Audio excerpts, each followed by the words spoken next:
Hi everyone, I'm James from Priory North London, Staple & Associates. This is my short series, hopefully explaining a few of the principles of psychotherapy, or trying to. Today I want to think about thought-fact confusion, where thoughts that you might have about yourself somehow get transformed into facts and then are used as weapons against ourselves.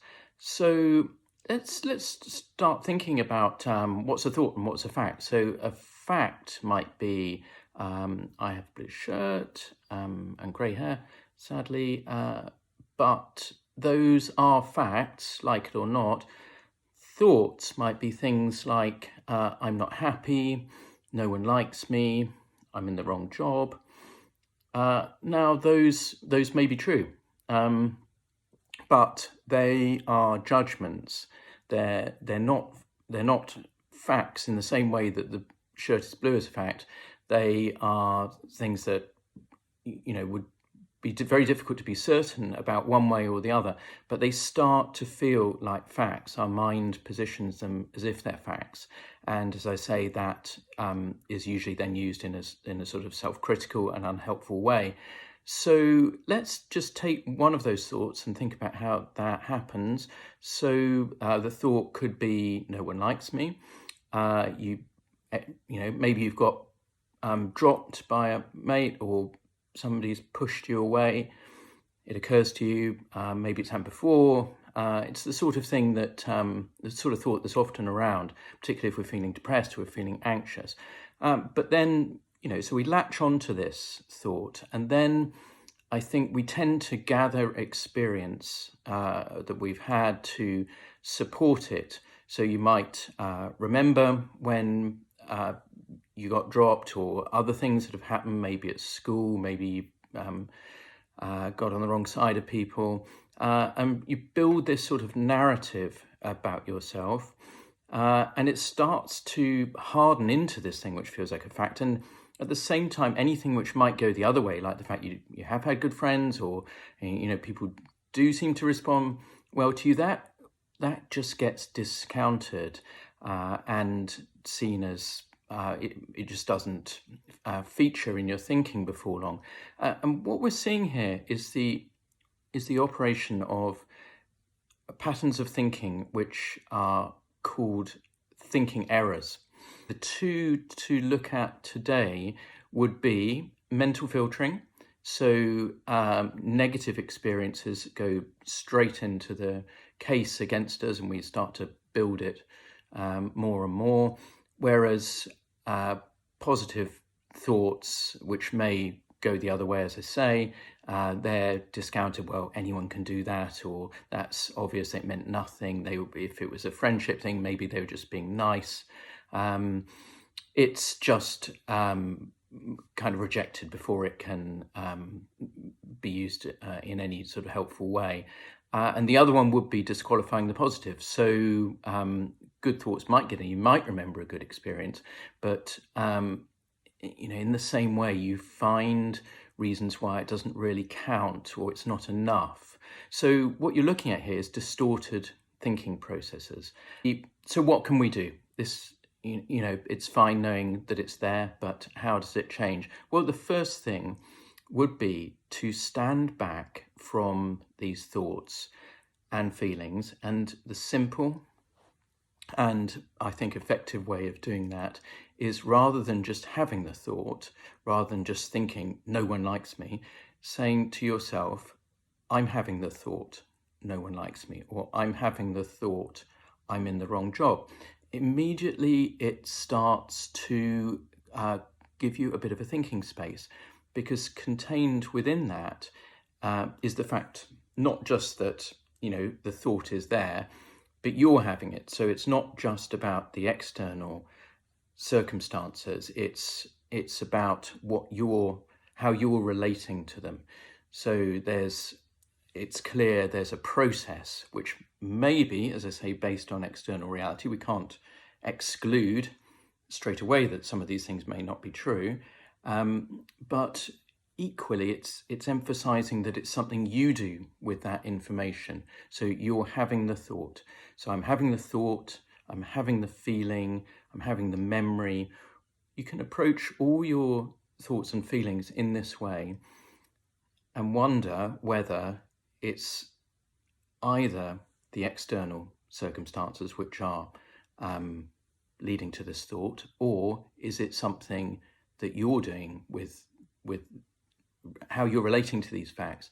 Are you doing it in a very self-critical way? Are you doing it in a self-attacking way? So, as I say, it's drawing attention to the fact that it's a process of relating to information and not just the information itself. So maybe let's think about a practical example and how you could apply this. So maybe you do that, that feared thing. You go to a party and you're nervous about going there. You don't know many people, and you get there. Sure enough, nobody's talking to you. So there's that thought: no one likes me. A few more minutes of that, and you're ready to just, run for the hills. And you do, and you get home, and that's not a great outcome. It just seems to reconfirm the thought all over again. Now, definitely nobody likes you. Or you could be there, it's not going to be the easiest thing, going to a party where you don't know many people, but you're there and you have the same thought, but you say to yourself, I'm having the thought that no one likes me, because after all, nobody's talking to you. Okay, but now there's a bit of a thinking space. It could be that you're being rather hard on yourself. It's not necessarily the case that it's because nobody likes you. It's because these things are difficult. You go to a party, you don't know anyone. It can take a while to get into it. So it can lead to a different outcome. I mean, maybe by having a more realistic view of what's going on, you're able to stay at the party, you get talking to a few people, and things go a lot better than you thought. And you go back home that evening and think, well, you know what, I surprised myself, and maybe I can do this better than I thought.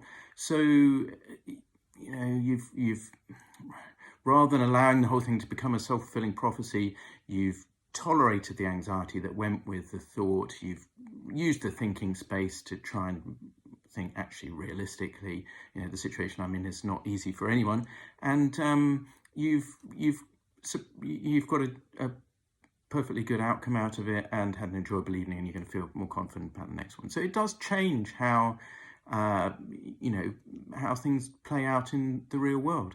So what else can we do as well as this standing back?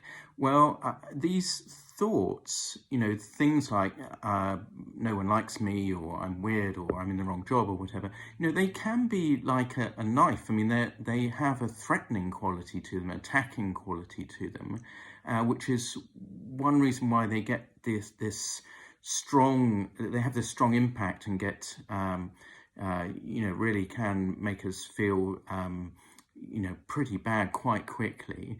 So another thing you can do is just to try and position these thoughts, these threatening thoughts, in a slightly different way.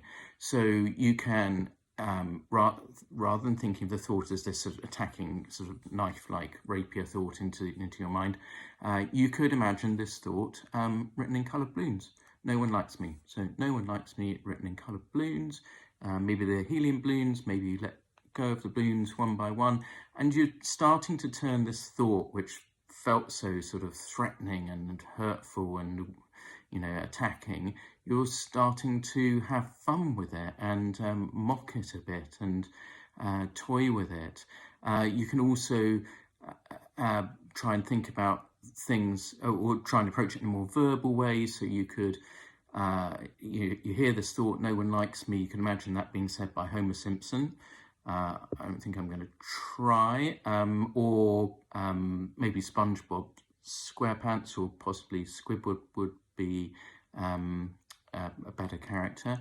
Again, you're just, imagine that in your mind, and just break down this threatening, horrible thought and see it for what it is, just a sort of product of the mind, which can be, doesn't have to be taken in such a literal way. It can be toyed with, and it can be kind of battered away, or kind of just approached in a more playful and humorous way. So when in doing this, people are sometimes resistant because they think, well, it's trivializing something or mocking something that I'm finding really difficult, but it's not. I mean, the distortion is, or the distortion in the thinking comes from the mind.